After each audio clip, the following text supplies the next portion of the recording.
Black restaurants in New York City and across the country have struggled financially during the COVID-19 pandemic, and Black Restaurant New York hopes to give them a much-needed boost.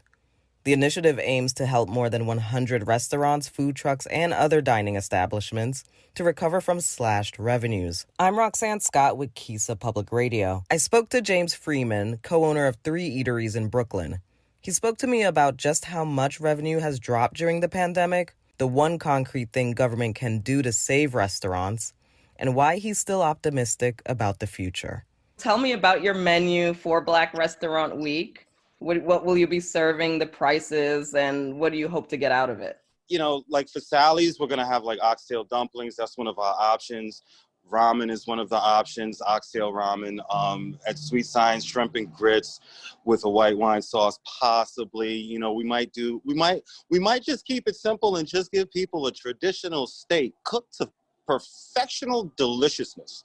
Yeah, but whatever it is, it's going to be tasty, and we have a lot to choose from. Where do you stand on what the city or what the state has been doing for the restaurant industry? Is it just right? Is it not enough? Is there more support you want to see for the restaurant industry and for Black restaurants in particular? This is tough. The businesses are trying to stay afloat so they can keep their spaces. The landlords are like, they want the businesses to stay afloat so they can get rent, but the landlord, they're not getting anything, so they can't get the businesses anything. How much has your revenue dropped during this pandemic? Oh, we're talking 70, 75%.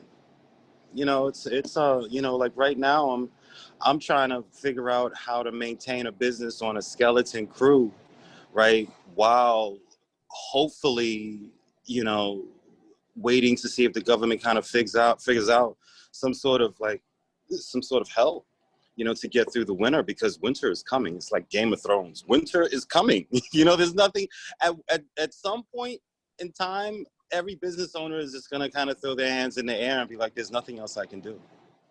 So doing things like this with Black-owned Restaurant Week, man, it's so appreciative. And it's just like, I just hope that we get through it safely, and I'm looking forward to just kind of being able to do different menu items and just like, kind of expose people to something different and, probably taking away a little bit of the care of the world as much as we can.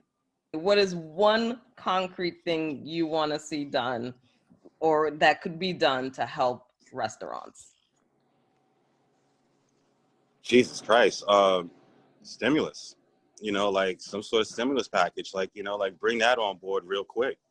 Because then if you do that, then we're able to pay the landlords and they need to pay their taxes, and you're just helping the circle continue until we can get on our feet again. And if there's like a vaccine by the summer, man, I'm like, hey, it'll be like the Roaring 20s, all over again, but people will be a little bit more aware. What the Black-owned Restaurant Week will do is it's going to show that we do support each other, and we do come out in numbers, and we do help one another. That's what I know is going to happen without a doubt, and it's, with a humble heart and a bending knee, I'm going to say my prayers and be thankful for every dime that can possibly come in, and do the right thing. With that said, we're here, Sweet Science is, this is the American dream, we are here, everything in my power not to close, we are not going to close. Everything in my power to stay open, we're going to stay open. You're going to see us next year and the year after that and the year after that. And then hopefully Sweet Science will be in Georgia.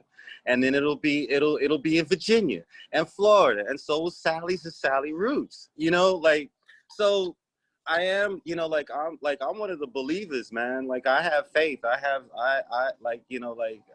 hope for the things that are unseen, but yet hope for, I'm here, I'm still smiling. I'm healthy. I can't wait for this thing to start, and I can't wait to start sending out posts of the food that we're going to do. That was restaurant owner James Freeman. I'm Roxanne Scott for KISA Public Radio.